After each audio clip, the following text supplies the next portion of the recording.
देखिए आज मैं आप लोगों के लिए वृत्त से संबंधित कुछ बातें लेकर आया हूँ, जो कि वृत्त को समझने के लिए बहुत सारे स्टूडेंट काफ़ी ज़्यादा परेशान रहते हैं, लेकिन आपको परेशानी में पड़ने की कोई आवश्यकता नहीं है।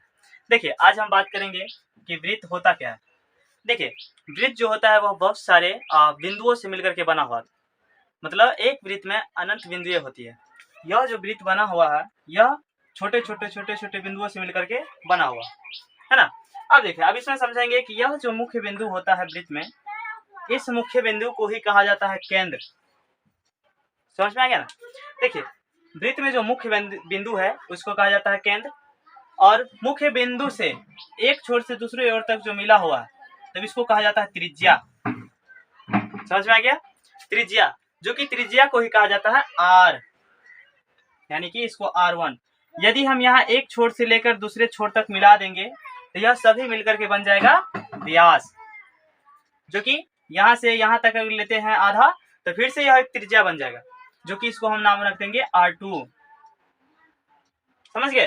अब देखिए अब आता है वृत्त में कि जैसे मान लीजिए हम कोई सा लाइनिंग खींच देंगे कहीं भी जैसे मन हो वैसे, तब इसको कहा जाता है वृत्त की जीवा। क्या चीज कहा जाता है? वृत्त की जीवा। और आप लोगों को हमेशा बात दिमाग में बैठा लेनी है कि एक वृत्त में अनंत जीवाएं खींची जा सकती है, अनंत जीवाएं खींची जा सकती है। अब देखिए अब बात आता है कि वृत्तखंड। यह वृत्तखंड होता क्या? वृत्तखंड का मतलब होता है, खंड मीन्स होता है टुकड़ा। यदि हम वृत्त का एक खंड कर दे, दो खंड कर दे, तीन खंड कर देंगे तो उसी को कहा जाता है वृत्तखंड। जैसे यहाँ से यहाँ तक हमने एक टुकड़ा ले लिया अपना पर्सनली, अपना एक जगह छेक लिया, तब इसी को कहा जाता है वृत्तखंड। अब देखिए अब बात आता है कि जैसे हम मान लीजिए कि यदि इसका क्षेत्रफल निकालना होगा, परिधि निकालना होगा, तो उसका फॉर्मूला क्या होता है? तो यहाँ देखिए वृत्त का जो क्षेत्रफल होता है वह होता है पाई आर स्क्वायर। क्या होता है? पाई आर स्क्वायर। और पाई का मान आप लोगों को हमेशा 22/7 ही लिखना है। वैसे तो पाई का मान वास्तविक में 3.41 ऐसे कुछ है, लेकिन यदि आप पाई का मान दशमलव में बैठाएंगे तो आपको क्या होगा, हल करने में काफी ज्यादा कठिनाइयों का सामना करना पड़ जाएगा।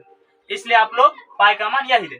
और परिधि बराबर होता है 2πr, और व्यास जो होता है 2r होता है, क्योंकि एक त्रिज्या और दूसरा त्रिज्या को जोड़ने के बाद ही क्या बनता है? व्यास बनता है, और व्यास बराबर होता है 2r।